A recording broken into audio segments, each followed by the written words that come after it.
Hello, mystery readers. I'm Alexandra Amore. This is It's a Mystery Podcast, and I'm here today with Victoria Thompson. Hi, Victoria. Good morning. How are you How are doing? you? I'm doing well. How are you doing? Great, thank you. Good, good. Well, let me give our listeners a little bit of an introduction to you. Victoria Thompson is the best-selling author of the Edgar and Agatha award-nominated Gaslight Mystery series, set in turn-of-the-century New York City, featuring midwife Sara Brandt and police detective Frank Malloy. The 20th book in that series, Murder in the Bowery, was published in May 2017. Victoria also has a new historical series launching in November 2017, which is set in 1917. The Counterfeit Lady series features a female con artist and an honest attorney. The first book is City of Lies. In her spare time, Victoria is an instructor at Seton Hill University's master's degree program in writing popular fiction. And as I was just saying before we started to record, Victoria, I'm so excited to talk to you today because we both write historical mystery novels set in the late 19th century and with strong, sort of independent female heroines. So I just feel like you and I are kindred spirits right off the bat. Well, it's got to be the most interesting period in history to write about, so I'm not surprised that you're interested in it too. Yeah. So tell me why it interests you. Well, it what I found when I started researching that era, and it was very surprising to me, is that the issues that people were concerned about then are the same issues we're concerned about now.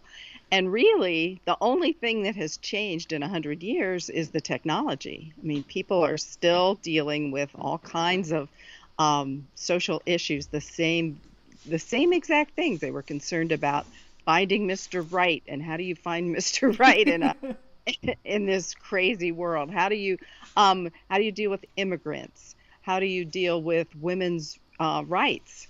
I mean, all those kinds of things were very hot button issues then. Nothing has changed in 100 years. Wow, amazing. And so tell us a little about Sara Brandt. So she's a former socialite and now she's working as a midwife. Tell us about her. Right. She was born to a Knickerbocker family. The Knickerbockers were the original Dutch settlers of New York. So they're the oldest families in New York City, the social elite, as it were.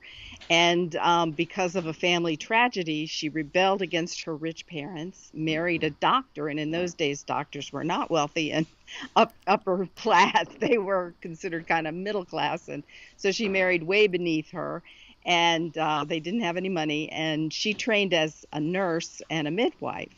And so when her husband is murdered, she's able to continue. She doesn't have to go home to her parents. She can support herself as a midwife. So that's where she is when the series starts. Her husband's been dead about 3 years, and she's been making a living as a midwife. She's estranged from her rich parents, and she comes across a young girl that she knew in her previous life who has been murdered.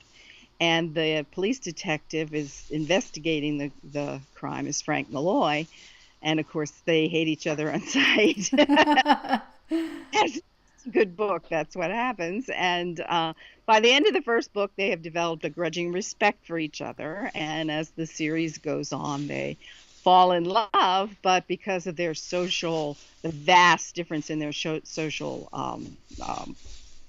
levels, they can't marry. In fact, he's an Irish Catholic and she's a daughter of a Knickerbocker family. She there, but he will not do that to her, because if she marries an Irish Catholic, she'll never be accepted into society again, and he doesn't want to burden her with that. So Wow. I kept that going for about 15 books. Yes, okay. Yeah. Figured out a way, and I won't spoil it in case you haven't read the series, but figured out a way for them to overcome all those obstacles I had put in their way, and they finally eventually get married. Oh, So, nice. That's yeah. great. And so tell us a little about Frank Malloy. One of the things I read in either one of the descriptions of your books or on your website was that at that time in New York City, police detectives only investigated crimes when people could afford to pay for the investigation to go on.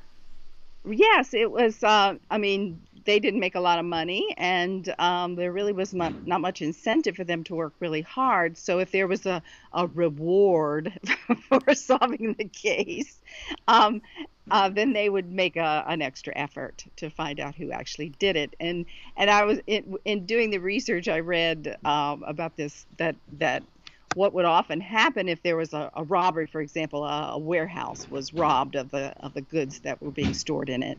The thieves would not sell the goods; they would just hold on to them and wait for the reward to be offered.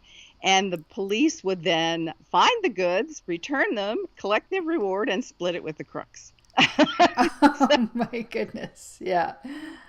I actually have Frank at one point thinking, if business operated so efficiently as this would be a much better country. Right. Yes. It's that's pretty much the way things happened. It was very corrupt. The police were very corrupt in those days, and so that was actually one of my problems. I had written a proposal, and Berkeley had bought it, and I went to write the first book, and I was researching the police department. I thought, oh my gosh, what have I done? My hero is like this completely corrupt policeman. How do I make him sympathetic? So I gave him a son who was handicapped, and his wife died in childbirth, and he's raising his son. And he believes that his son is mentally handicapped and will never be able to earn a living. So he must earn enough money himself to leave the boy provided for after he's gone. So the way that an Irish Catholic man in those days could earn a decent living was as a policeman. It was pretty much the only career path open to him. And so he's bribing his way up the ladder. You had to pay bribes to get promoted in the police department. Oh my goodness. He's saving up to become a captain, and when you become a captain, you not only get the bribes you collect, but you get a percentage of all the people under you's bribes. So Wow. it was Wow. And so when you had submitted that proposal, was Sara part of the original plan for the books? Oh yes. Okay. Oh yes. She was in fact, Berkeley had asked my agent if they knew of anyone who would like to write a series set in turn of the century New York City where the heroine was a midwife. Oh. And that was their idea. That part of it was their idea. So I came up with, I fleshed her out and created her family and created Frank to go along with her, because I thought a midwife would probably not, in the normal course of things, be coming across a lot of murdered people. So to make it logical, I thought Frank would, because he's a policeman. So that just seemed logical to me, that you need a constant supply of dead bodies if you're writing a mystery series. That's right. But you have to think about that ahead of time. Yes, yeah. And so what is life like for Sara in New York City, at the end of the 19th century? She's living on her own, I assume, or does she have roommates?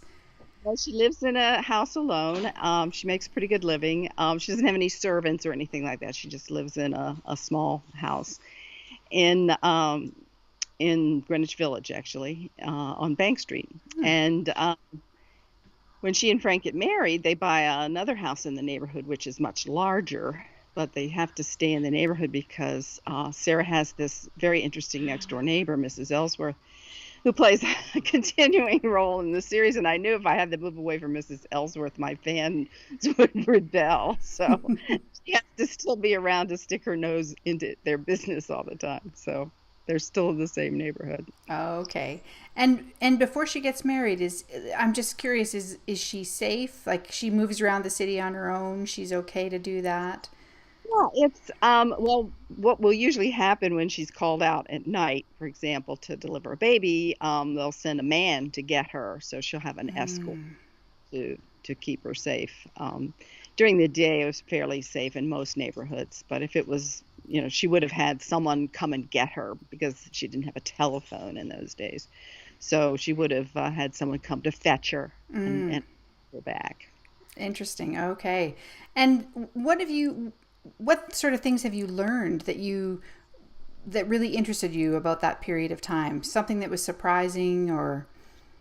Oh my gosh, everything is surprising. Yeah.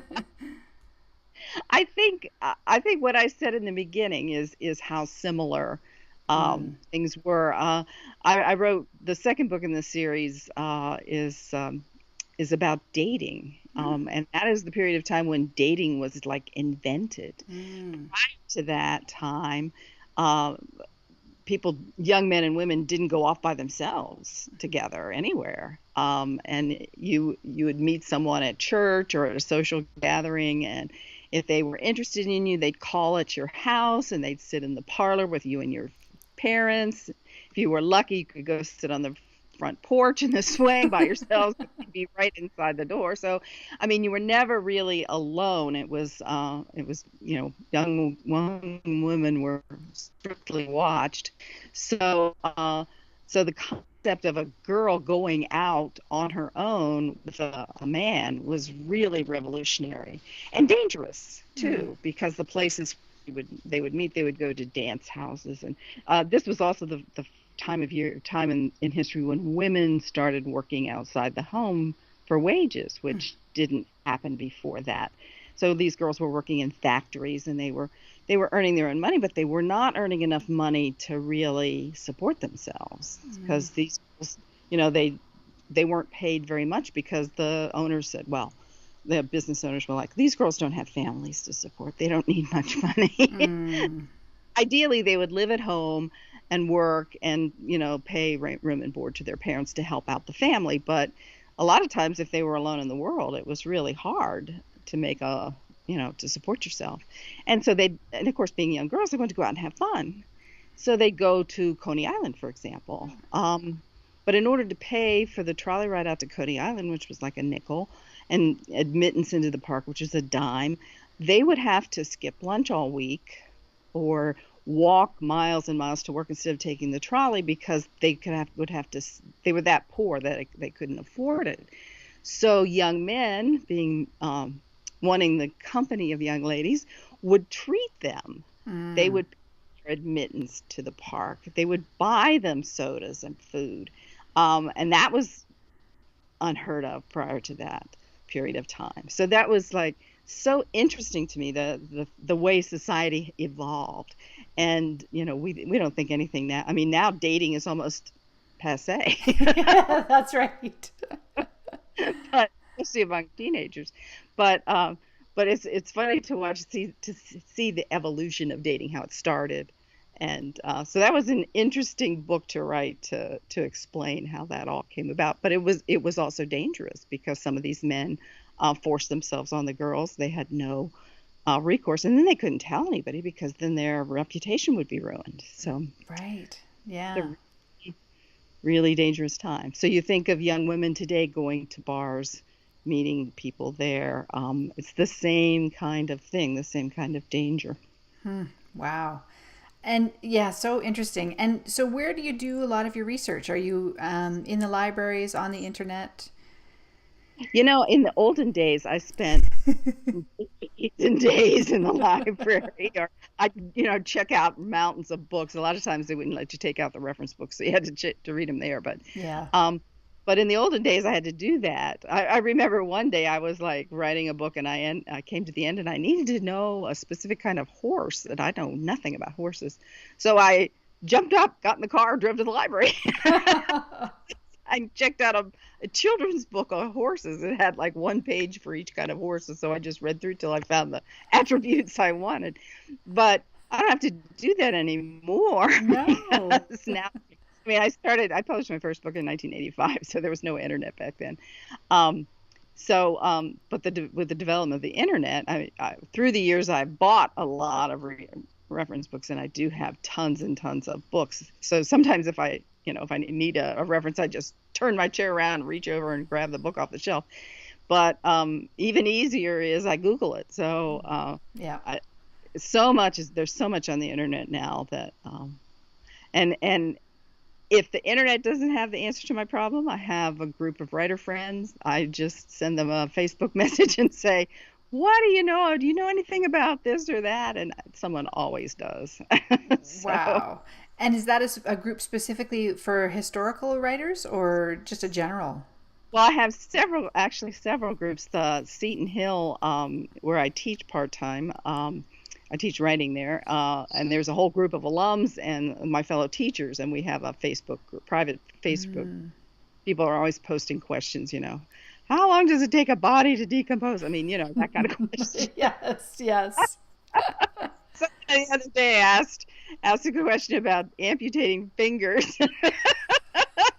And I said, I don't know the answer to this, but I'm dying to find out who does. Yes, yes. Well, the answer, it was hysterical. But so that there's that group, and they're good for all kinds of information. Then I belong to the Sleuths in Time. We're a group of just historical mystery writers, and we have a Facebook group, and that we use to promote our work. And then privately, we exchange information a lot. Oh, nice. Yeah, there's just so much information now available at our fingertips. And it must be such a time saver for you because you don't have to dash out to the library anymore. I have to get in my car and drive over to the library. Yes. Yes. Yeah, exactly. And so, as we mentioned in the introduction that I gave to you, your 20th book in this series just came out. And so, tell me what it's been like to be with Sara and Frank for all that time. I mean, they must sort of feel like you're two best friends by this point. Yes, and it's, I write the Sara, the Gaslight books from January to June every year. So, by the end of the year, I'm sort of getting antsy to get to see them again. It's like visiting your loved ones. I know them so well. I feel very comfortable with them, and it's fun because I don't know what they've been doing when I wasn't around. Yeah.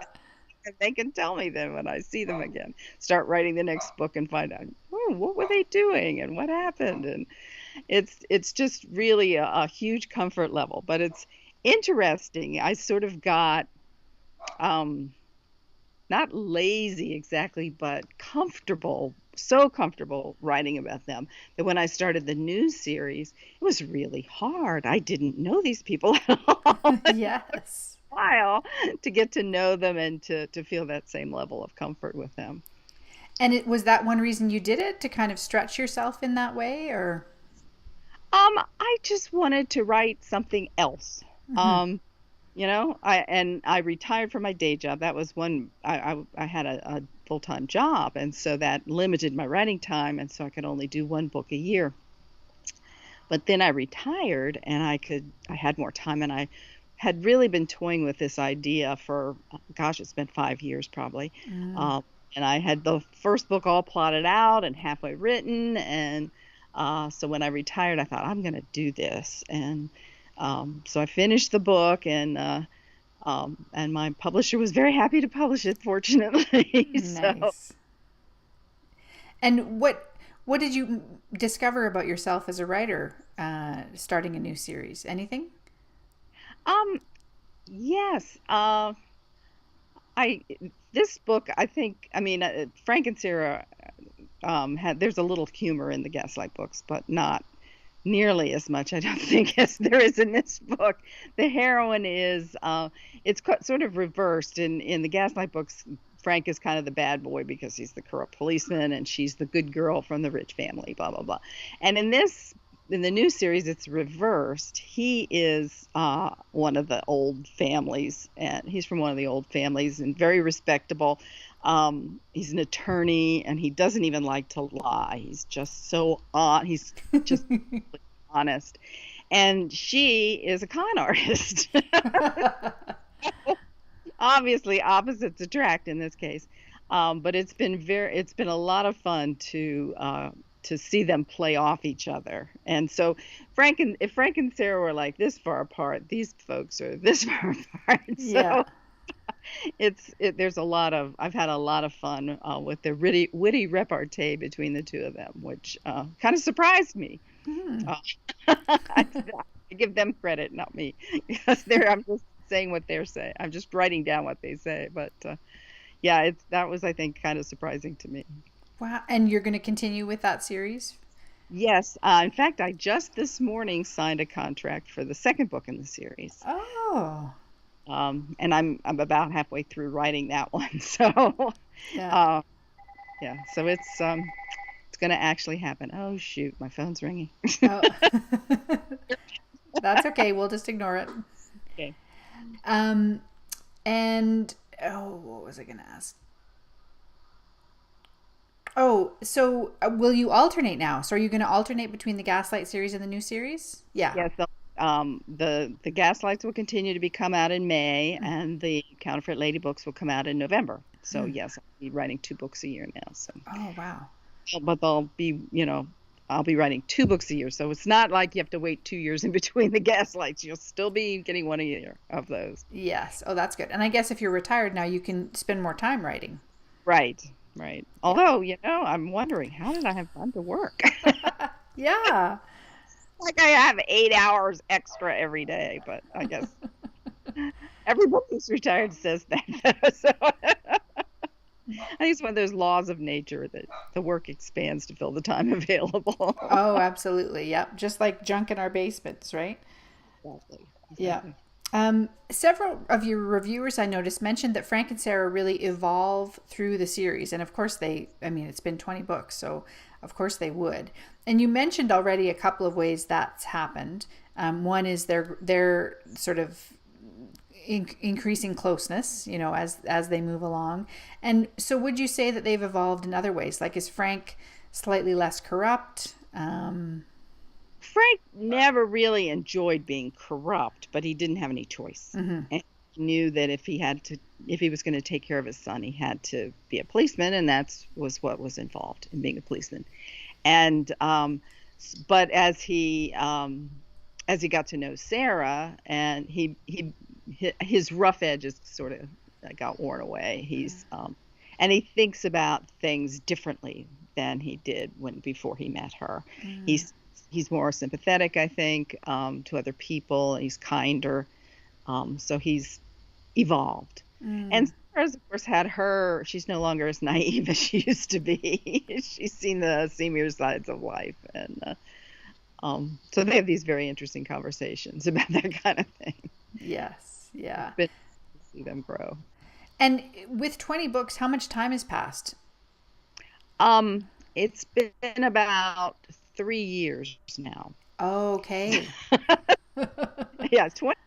I used to get letters in the beginning. People would say, "It's been 5 years. Why aren't they married?" And I'm like, 5 years for you. It's been 6 months for them. They're like, "What?" So yeah, time has passed pretty slowly. I had one time I started a new book, then the next book started the next day from the old book. So, but there's usually a few months in between the books because it would not seem realistic that she found a dead body every month. No. They found murder. We're solving a murder every month, and that's been fun too, trying to figure out how before they got married, how they would work together. One book, sometimes she discovers the body and sends for him. And then other times it's his case, and some cockamamie thing will happen that he needs her help. Because, in the first book, he's investigating, and it's the victim is the daughter of a very wealthy family, and they have some nasty secrets they don't want to come out, and they tell the police not to investigate. So Frank is off the case. So he has to turn to her. Wow. She has to investigate.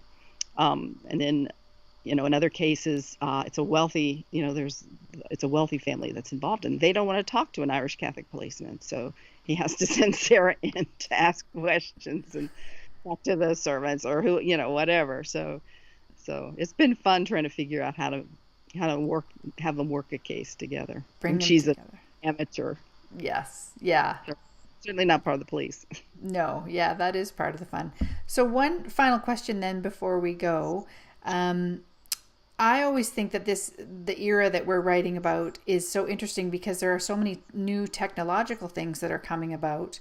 The telephone is starting to come, cars, and just everything is changing, and in a way that really parallels the time that we're living in now. And so I just wondered if you had anything you wanted to say about exploring that sort of part of what life was like back in those days. Well, I've often thought if I could just give them cell phones, it would be so easy. Yes. I had to get everybody to get one book. I had to get everybody to go to the same place at the end of the book, and I'm like, if they just had a cell phone, they could call each other. But no, so that's been kind of challenging. But it is fun. I mean, Sarah and Frankie now have a telephone, and Yeah. so they can make and receive phone calls with, but they can't talk about anything important because they know the operator's listening, and who knows.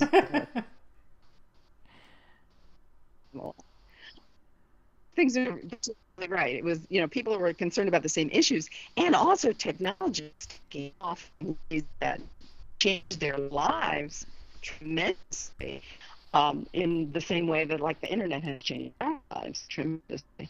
But it's looking back and think the telephone changed their lives. Yeah, it did tremendously.